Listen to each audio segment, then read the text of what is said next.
Wisdom, the final frontier to true knowledge.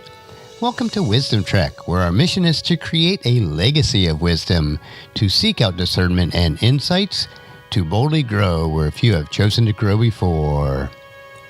Hello, my friend. I am Guthrie Chamberlain, your captain on our journey to increase wisdom and create a living legacy. Thank you for joining us today as we explore wisdom on our second millennium podcast. This is day 1130 of our trek, and it is time for our 3-minute mini trek called Wisdom Unplugged.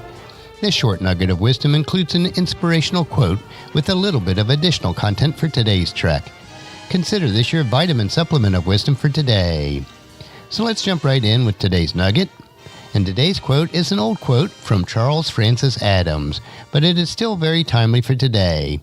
And it is, failure seems to be regarded as the one unpardonable crime. Success as the all-redeeming virtue. The acquisition of wealth as the single worthy aim of life. The hair-raising revelation of skullduggery and grand-scale thievery merely incite others to surpass yet bolder outrages and more corrupt combinations. So today's nugget is called Hair-Raising Revelations. Although we may say otherwise, this quote is just as true today as it was in the mid-1800s when Charles Adams penned it.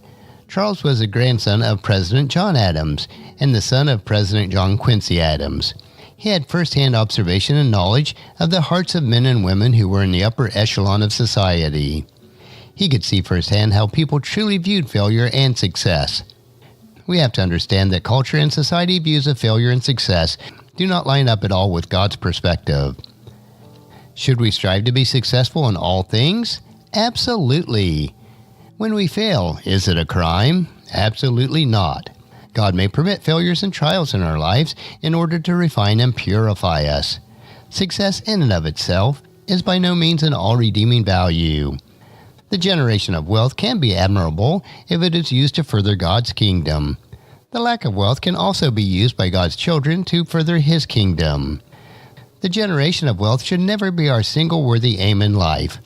When it is, it will drive us into all sorts of skullduggery, which means dishonesty, and we will become thieves on a grand scale.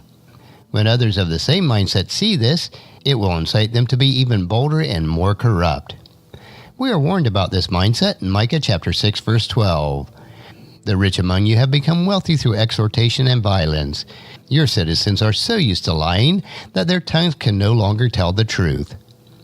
Instead, we are exhorted by the Apostle Paul in 1 Timothy chapter 6, verses 17 through 19. Teach those who are rich in this world not to be proud and not to trust in their money, which is so unreliable. Their trust should be in God, who richly gives us all that we need for our enjoyment.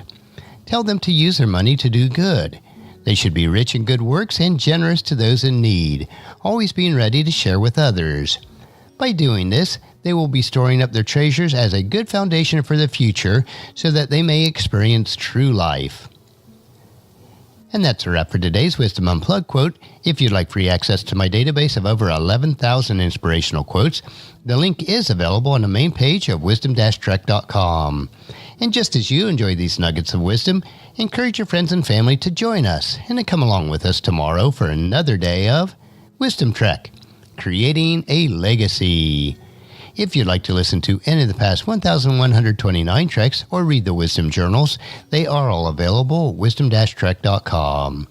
And I encourage you to subscribe to Wisdom Trek on your favorite podcast player so that each day's trek will be downloaded to you automatically.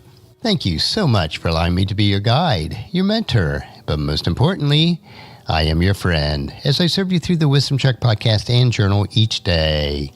And as we take this trek of life together, let us always live abundantly, love unconditionally, listen intentionally, learn continuously, lend to others generously, lead with integrity, and then leave a living legacy each day. I am Guthrie Chamberlain, reminding you to keep moving forward. Enjoy your journey, and then create a great day every day. See you tomorrow for Worldview Wednesday.